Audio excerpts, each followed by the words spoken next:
How do couples connect when both partners are busy and exhausted from the daily grind of work-life balance? So my initial reaction to that is that just like work and the rest of your life, you have responsibilities there to do your job, to carry on with the rest of your life to make sure things are done. Rent, mortgage is paid, bills are paid. If you have kids or pets, the other things you're responsible for, like they get done. It's responsibility. Your partnership is also your partnership is also a responsibility, and it's on you to continue maintaining it. Not to make it sound like it's a machine. It's a garden. Like you need to tend to it. You need to nurture it. You need to weed it. You need to cater to different parts of it differently during different times to make sure it can prosper. Like you have to pay attention to your partner. You have to make that time. Um, if you don't, that is going to cause discourse. It's going to cause friction between the two of you. If you don't physically make time for each other, whether that's, a weekly check-in or daily check-ins or both or monthly check-in or, planning dates or setting aside, time throughout the day, throughout the week where it is just you two, whether it's, you sit and watch a show or you color or puzzle or play a game or, something that you're not doing something in the same room that's distracting you from each other. You're engaging with each other. Like watching a show together is great, but if you're both, sitting on the couch, you know, doom scrolling on your phone, that's different. You want something you're both mutually engaged in frequently. It doesn't have to be all the time, but you have to make the time for it. And, once or twice a week is I would like to think is ideal. Less than that is probably not so much. Like you have to be disciplined to make the time. How do we adapt our relationship during periods of change? Man, that's a great question. You have to be aware of yourself and where you're at. And then you have to take that one step further and you have to be able to communicate or articulate where you are at with your person. And in doing that, you're being vulnerable in one way, but you're also providing the opportunity for your partner to better understand where you're at so they can be supported. If you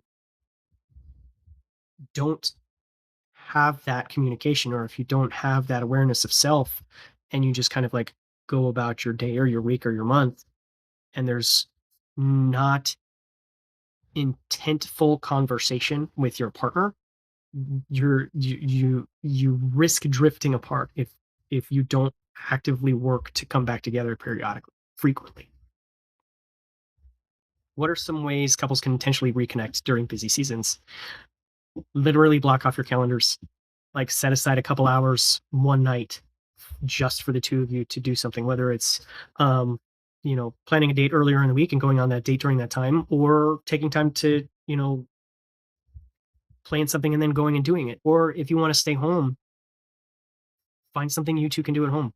I know several people who do games, who play board games, or one of my favorite activities is like coloring or puzzling. Like just do something simple where you're in the same room and you're not distracted um, by something else. You could turn on a show, yeah, or stand up or turn on music, or you can cook a meal together. There's lots of different things that you could possibly do together to connect. And the more moments that you have of that connection throughout the day and throughout the week, the easier it is. Like it doesn't have to be a 4, 5, 6 hour date. Like just be, just show and have intent in small moments because there are small moments and, blocks of minutes where you two can just take a moment to recognize each other or do something for each other that helps. And those small moments of connection make it easier for the desire and the want and the effort to have those bigger chunks of time where you can spend something out of your house.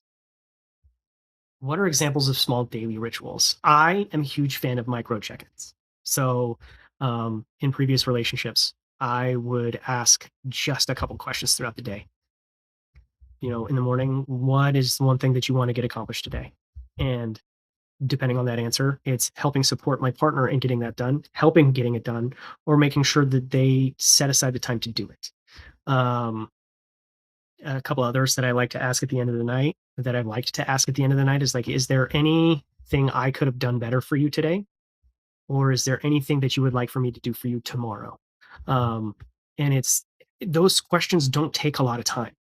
And as long as you're willing to sit there and receive that answer and be vulnerable in it, or to be helpful in the question in the beginning, those moments, like doing those daily, is really an underrated way to continually work on building connection and have that connection building exist within your days to where it just becomes natural. And to emphasize small daily rituals, a big thing that I see put out there a lot and something that is incredibly important is just check in with your partner. Don't wait a month. Check in once a week. Like that could be the thing that you do, is just sitting down and having a check in and asking, you know man, what are some of the questions I like asking? What was something that brought you joy that was unanticipated this week? What was something that stood out to you this week? Was there anything that made you anxious this week that I wasn't aware of? Is there anything, from this week that's lingering off the top of your head that you want to express, that you want me to listen to? Um, in moments of conflict, one of my favorite questions to ask, you know, in conflict, or when, my partner is expressing frustration or agitation in something, is like, do you need me to just listen? Do you need my support? Do you need my input? Do you need me to get involved? And having that connection as well is, one, a great way to avoid misunderstanding, miscommunication, and altercations. But it's a great way to set both of you up for better understanding and remembering that, while you two are having conflict, um, that doesn't mean it's you two against each other. You are working together as a team to find a mutual understanding in where your perspectives are at. Totally segued from daily rituals, but conflict and discourse are frequent. You know, a couple is going to disagree, and that's normal. That's healthy. But yeah, weekly check-ins, superpower for, like, for connection with your partner.